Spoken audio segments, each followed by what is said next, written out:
Ya guys, butuh waktu 2 menit 24 detik ya proses booting Redmi Note 13 4G ini yang sudah saya update ke HyperOS terbaru versi 1.0.5.0. Memang tergolong lemot ya, tapi apakah performanya lemot juga buat main game? Redmi Note 13 4G kami ini punya varian RAM 8 per 256 GB yang kini harganya sudah relatif terjangkau guys dibandingkan harga awal rilis ya ketika video ini dibuat. Dari segi tampilan sih tidak banyak yang berubah ya ketika kita sudah update ke HyperOS. Iklan tentu masih ada, tapi saya sih sudah terbiasa ya, toh juga bisa dihilangkan. Oke, sebelum tes gaming kali ini kita matikan AC terlebih dahulu lewat fitur Air Blaster yang ada di HP ini agar lebih kasih pressure pada sistemnya apakah dia mudah panas atau tidak ketika bermain game. Untuk RAM tambahnya saya matikan ya guys ya, dan untuk tampilannya jelas saya pasang ke 120 Hz ya. Oke, langsung aja kita mulai ke game space-nya di Redmi Note 13 4G. Oke guys, sebelum kita lakukan tes gaming, kita coba cek suhu bagian depan 38 derajat Celcius dan di bagian belakang 37 derajat Celcius ya. Jadi ini suhu awal atau suhu normal dari Redmi Note 13 4G. Langsung aja kita coba game pertama, yaitu Honor of King. Oh ya guys, untuk baterai awalnya ya, Redmi Note 13 4G kami ini ada di 80% ya. Kita coba buktikan dan kita pakai data saja ya. Kita matikan WiFi. Kita coba apakah Redmi Note 13 4G ini juga kuat dalam penerimaan sinyalnya ya. Terlihat di sini kita loading duluan mengalahkan teman-teman kita guys. Ya guys, kita sudah masuk ke arena Honor of King ya. Nggak tahu apa namanya. Kalau ML kan Line of Dawn ya. Kalau Honor of King itu apa ya? Untuk settingannya pantulan airnya on, grafik custom, resolusi ultra, dan FPS-nya kita pasang ke tinggi guys. Kalau kita lihat di sini ya, efek-efek war yang ditampilkan game Honor of King ini lebih ramai ya daripada ML ya. Jelas ini akan lebih berat kalau misalkan kita bermain lebih intens di Honor of King ini. Sedangkan si Redmi Note 13 4G ini teman-teman pada tahu ya, dia cuma pakai Snapdragon 685 guys. Secara chipset itu bukan chipset gaming ya. Jadi terlihat untuk FPS ketika kita war akan turun ke 30 fps. Belum bisa stabil ke 60 fps, tapi sejauh ini masih playable ya. Kita mainkan Honor of King ini dapatkan rata-rata fps ke 53 fps.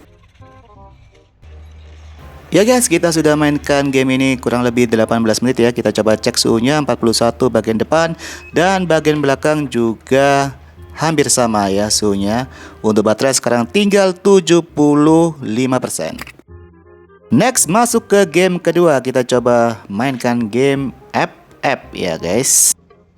Untuk settingannya kita setting ke rata kanan ya. Untuk game ini kita coba mainkan 2 kali guys. Game pertama dapatkan 45 fps dan di game kedua dapatkan 50 fps ya. Memang dilihat dari segi hasil fps-nya tidak terlalu memuaskan guys ya, tapi dari segi gameplaynya HP ini juga masih cukup responsif lah ya dalam bermain fps di game FF ini guys. Untuk baterai sekarang tinggal ke 70%. Masuk ke game ketiga, COD Mobile ya guys ya, bukan yang COD Warzone ya, karena kita tahu diri jelas HP ini tidak kuat. Untuk settingannya ke low high.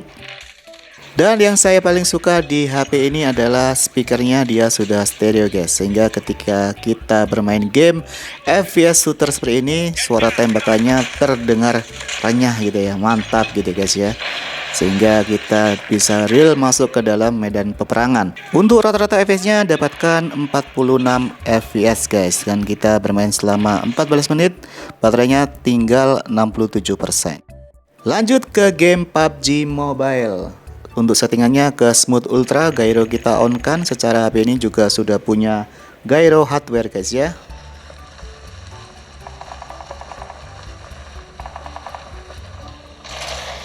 Ngomongin masalah latensi sentuhan ya, ketika kita bermain dalam game shooter ini cukup perlu ya. Dan ketika kita buktikan, kita geser pelan-pelan juga tidak ada delay, masih nurut sama tahan kita guys. Jadi cocok bagi teman-teman yang role-nya sebagai shooter guys ya.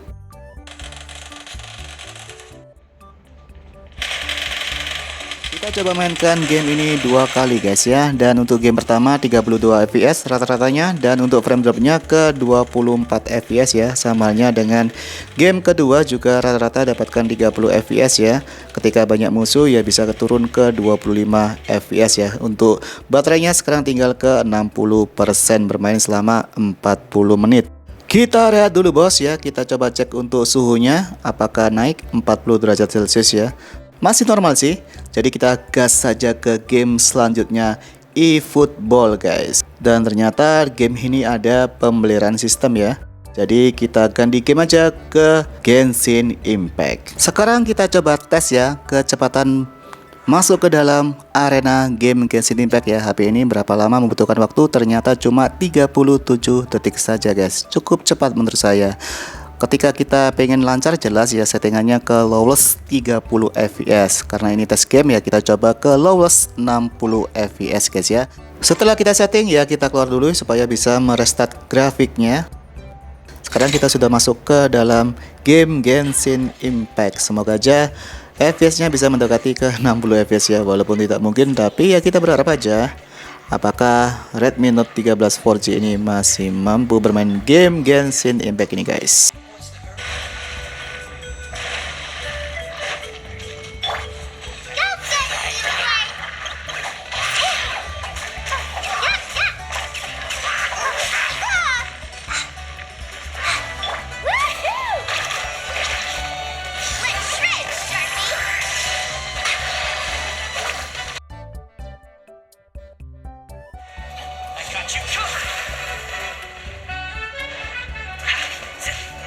Untuk settingan lowest 60 fps ini ya, HP ini cuma bisa mencapai beberapa kali aja guys ke 59 fps. Tapi ketika war dan banyak musuh ramai itu bisa jatuh ke 17 fps. Bisa ke 24, bisa ke 30 fps ya. Terlihat grafiknya seperti itu. Rata-rata dapatkan 31 fps. Posisi baterai sekarang ada di 49% ya. Dan kita lanjut ke game eFootball. Yang tadi ada pembelian sistem ya, sekarang sudah bisa. Jadi kita coba tes Redmi Note 13 4G ini bermain eFootball guys. Masih tetap ya, kita non AC dan pakai data saja.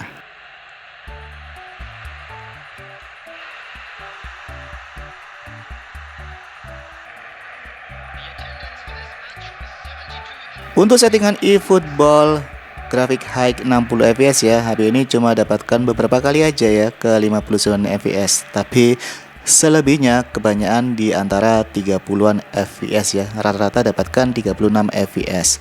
Tapi ketika kita turunkan ke grafik standar 60 fps baru HP ini terasa nyaman ya, terasa lebih smooth gitu guys ya. Jadi memang untuk settingan wajib dari eFootball Redmi Note 13 4G ini teman-teman bisa coba ke standar 60 fps. Ini paling benar sih menurut saya ya. Bisa terlihat dari sini ya, untuk hasil fps nya rata gitu guys ya. Rata-rata dapatkan 57 fps, tidak ada grafik yang terlalu berliku-liku ya untuk fps nya. Dan untuk baterai sekarang ada di 41%. Last game kita coba mainkan Mobile Legend ya. Tetap kita pakai data saja, tidak pakai wifi guys. Untuk settingan grafiknya di Super Ultra 90 fps ya. Tidak ada perubahan walaupun kita sudah ke HyperOS ya. Sekarang kita coba tes guys ya. Ketika kita masuk ke dalam room Mobile Legend, kita keluar dan kita jalankan aplikasi lain ya. Contohnya kita jalankan TikTok lah ya. Sebagai uji coba tes multitaskingnya guys. Apakah Mobile Legend itu akan tertutup aplikasinya ketika kita buka aplikasi lain? Kita coba saja guys. Oke, kita masuk ke Mobile Legends lagi dan ternyata masih nyantol guys ya. Masih masuk ke dalam gamenya ya. Ini perlu sekali ya karena saya masih trauma terhadap Poco M5 itu ya. Waktu itu saya pernah coba Poco M5, main Mobile Legends, keluar sebentar langsung tertutup, close aplikasinya. Ya mungkin karena dia pakai RAM 4, sedangkan si Redmi Note 13 4G ini sudah pakai RAM 8 guys ya. Dan untuk ROM-nya juga sudah bersifat UFS 2.2. Oke, sekarang kita mainkan ini di troll guys. Saya pilih Magi, ternyata ada yang pick Nana. Ya sudahlah ya, namanya juga solo.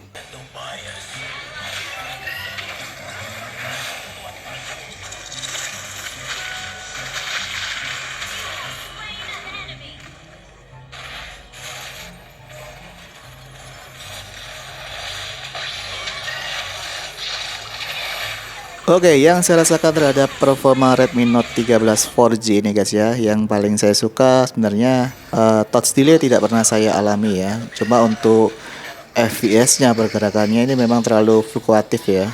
Ya, walaupun memang bukan HP favorit saya ya dalam bermain game, cuma saya sering bermain game di HP ini ya.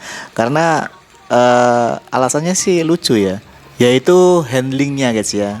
Karena bisa terlihat ya, body sikunya dia kan agak rounded ya, sehingga ketika saya bermain agak lama juga tidak mudah capek guys. Tapi jika teman-teman membandingkan atau bertanya enakan mana bang, Poco M6 Pro atau Redmi Note 13 4G dalam bermain game, ya jelas saya lebih milih Poco M6 Pro ya. Tapi misalkan dibandingkan dengan Redmi 13 ya, Redmi 12 atau Poco M6 Basic ya, ya jelas masih enakan Redmi Note 13 4G ini guys dalam bermain game ya. Tadi kita mainkan game ini sampai 2 kali guys ya. Untuk game pertama dapatkan rata-rata FPS ke 55 FPS, dan di game kedua dapatkan 53 FPS ya. Jadi tetap ya, untuk Redmi Note 13 4G ini ada penyakit seperti Poco M6 Pro ya. Itu FPS-nya dia stuck ya, tidak bisa melebihi ke 60 FPS walaupun kita sudah setel ke frame rate super guys ya. Kadang bisa, kadang stuck, nggak tahu kenapa. Akhirnya selesai juga ya. Untuk baterai akhir ada di 28%. Dan untuk suhunya coba kita cek 40, 37, 41 ya. Untuk bagian belakang ini juga hampir mirip guys ya. Jadi tergolong tidak terlalu panas ya, walaupun kita mainkan tanpa AC. Sekarang kita coba tes untuk isi dayanya. Berapa lama kira-kira Redmi Note 13 4G ini isi daya dari 28% ke 100% pakai charger 33 wattnya. Oke, selesai dalam 1 jam 14 menit ya, dalam isi daya 28% ke 100%. Dan coba kita cek untuk suhunya. Ternyata tidak panas guys, cuma 30-an derajat Celcius. Nice. Kesimpulannya, Redmi Note 13 4G ini dalam bermain game, jika saya boleh kasih penilaian berupa angka, HP ini saya kasih angka 7 guys. Cukup. Bohong jika saya katakan HP ini tidak bisa buat push rank, karena saya masih sering memakainya buat main game.